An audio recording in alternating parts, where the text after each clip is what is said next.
Então bora para mais um dia de estudos para o exame da certificação FRM. Aqui no canal Projeto Polímata eu estou documentando o meu processo de estudos sobre a certificação FRM, que é a principal quando a gente fala sobre o assunto de gestão de riscos financeiros. Inclusive é um assunto que temos muito pouco material em português disponível gratuitamente.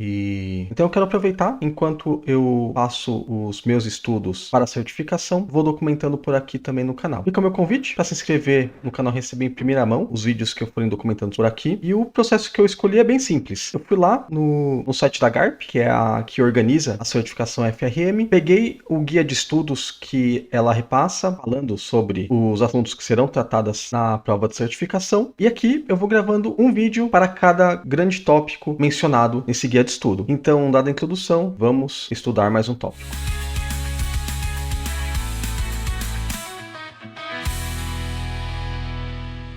Bom, agora vamos para o tópico dito que o mais famoso e o mais utilizado quando o assunto é risco financeiro, né? Que é o KPM. E nada mais é, fazendo uma tradução bem simplista e direta, que é o valor, qual é a taxa esperada que esse ativo específico que você está calculando vai ter de retorno. Ou seja, quando você está lá no mercado de ações, você vai ver os ativos Bovespa, dentro da Bovespa, Petrobras, Itaú, Banco do Brasil, enfim, todas as ações que estão lá dentro, é possível você achar antes de fazer investimento, pensando também na gestão do risco, do cálculo do risco, qual o retorno esperado desse ativo, e com esse cálculo você não tem apenas a possibilidade do quanto você vai receber, mas também o tamanho do risco que é investir nesse ativo. Porque, voltando para primeiro tópico, né, do tipo, o que seria o motivo de se calcular risco, né? Porque aonde há maior probabilidade de retorno, há, por consequência, maior risco. Seguindo essa premissa, o cálculo do KPM não serve apenas para você achar a taxa de retorno esperada desse ativo, mas também o quão arriscado ele é. E como calcular KPM? Essa aqui é a fórmula bem famosa aí no mercado de gestão de riscos, aonde o cálculo do KPM é o retorno esperado do ativo, conforme eu falei, que é esse cálculo. Ele é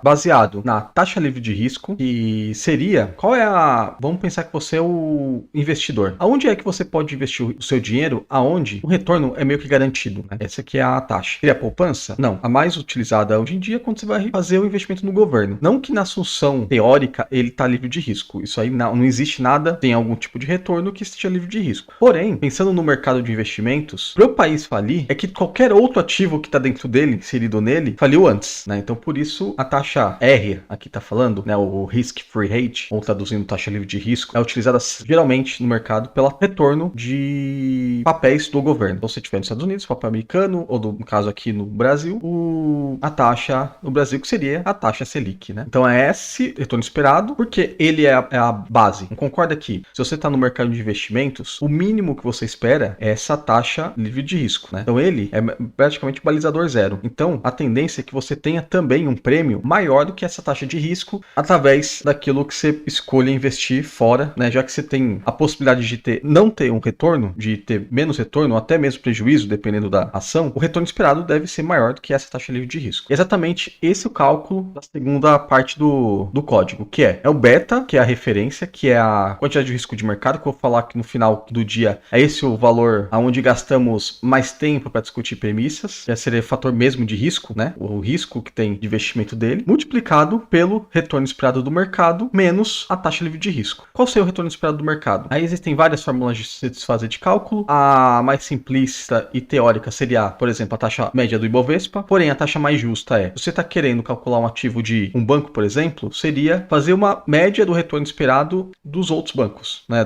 do mesmo setor, do mesmo nicho. Seria um pouco uma versão mais justa do ativo. Ou então, existem também várias maneiras de fazer esse cálculo, né? Agora, pensando na prova, na certificação, não se preocupa porque na fórmula no final do dia eles vão te dar essas taxas, né? Não vai dar para você fazer um método porque ele é relativo, né? As premissas são discutidas de acordo com o que a empresa enxerga a maneira mais justa de se fazer isso, né? Mas a ideia é pegar o cálculo desse ativo, aqui do retorno do mercado, é você comparar basicamente esse ativo com o mercado, né? E fazer esse cálculo, qual é a taxa do mercado? Conforme eu falei na teoria, já que o mercado, um ativo, ele é mais arriscado, o retorno dele é mais incerto do que se você investir num título do governo, por exemplo, então a tendência, a expectativa é que ele seja maior, o retorno esperado, do que o livre de risco, conforme eu falei anteriormente dessa relação risco-retorno, onde quanto maior a expectativa de retorno, maior risco que está associado dentro dele. Então essa diferença desse valor, né, do quão maior é a expectativa do mercado, sobre essa taxa é que a gente vai multiplicar o beta. Aí o beta, é onde eu quero focar um pouco mais o conceito, é onde está o jogo do risco. Ou seja, um beta, na teoria, igual a 1, quer dizer que esse ativo praticamente anda igual ao que o mercado anda. Então vai ser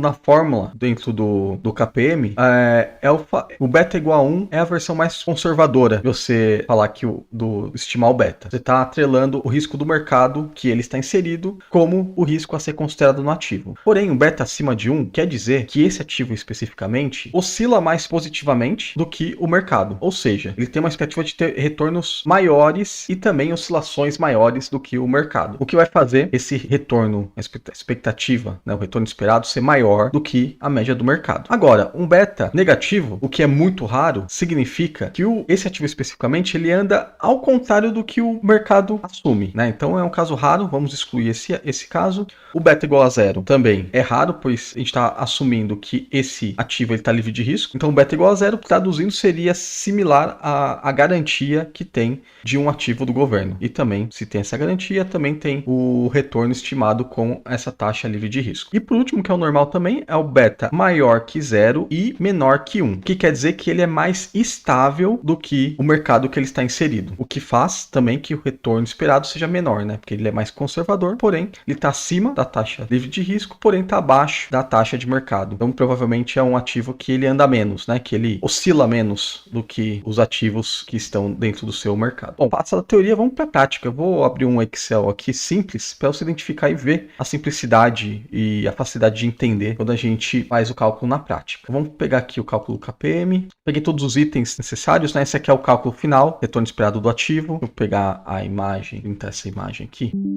Vai facilitar eu trazer aqui, dar um zoom. Então, esse aqui é o cálculo KPM, onde o que a gente está buscando é o retorno esperado desse ativo. Vamos supor aqui que a taxa livre de risco, sei lá, 12%. Vamos supor que a Selic está em 12%. O beta, vamos partir com a premissa 1 inicialmente, depois a gente vai fazendo esses cálculos para vocês identificarem o tamanho do impacto do risco aqui dentro. Retorno esperado do mercado. Vamos supor que esse mercado específico tem um retorno de 15%. Agora vamos fazer a fórmula do KPM aqui dentro, do retorno esperado do ativo, aonde é igual taxa livre do risco mais o beta vezes, aí aqui entre parênteses, a diferença entre o retorno do mercado menos a taxa livre de risco. Então nesse caso, tá vendo? O retorno esperado desse ativo, conforme eu falei, se o beta é igual a 1, vai ser igual ao retorno esperado do mercado.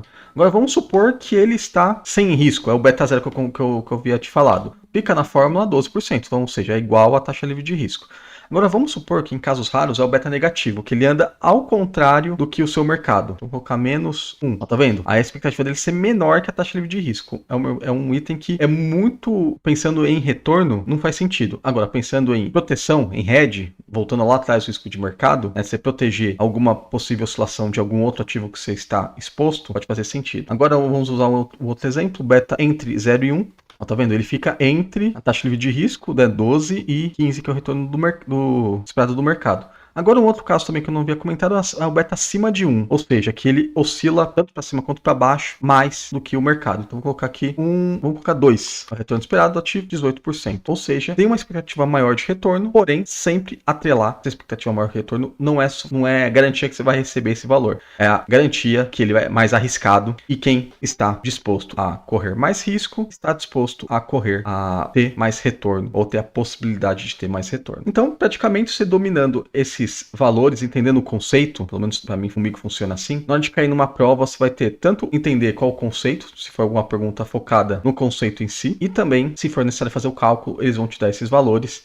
Inclusive, para a dica de prova, eu vou estudar como é que calcula esse beta, que talvez seja, dentre esses itens, o valor mais importante numa visão de gestão de riscos, né? Que você está olhando exatamente o fator de risco desse ativo que você está calculando. E de uma forma simplista, pensando no conceito, é o quanto esse ativo específico, varia comparado ao mercado. Conforme eu falei, o beta igual a 1 quer dizer que esse ativo ele se comporta igual ao mercado. O beta entre 0 e 1, ele se comporta mais estável que o mercado, mas ainda parecido com ele. Beta igual igual a zero, que o risco é zero, a variação é zero, e beta é negativo, que ele se comporta ao contrário do que o mercado se comporta. Mais ou menos esse é o conceito. E isso que acabei esquecendo, o beta acima de 1 quer dizer que ele é mais variável, porém na mesma linha que o mercado. E você, gostou do conteúdo? Fica mais uma vez o convite para você se inscrever no canal e receber em primeira mão os vídeos que eu forem postando aqui sobre a certificação FRM, mas não somente isso. Aqui eu também divulgo outros assuntos que eu já domino e de alguma maneira foi útil na minha vida corporativa, tanto profissional, trabalhando em multinacionais, quanto aqui no digital também. Divido algumas reflexões e aprendizados que eu tive também na minha carreira e que me ajudariam a receber esse tipo de insight se eu fosse mais jovem e ainda no começo da carreira. E te agradeço a atenção se estiver assistindo o vídeo até aqui e te aguardo para o próximo vídeo.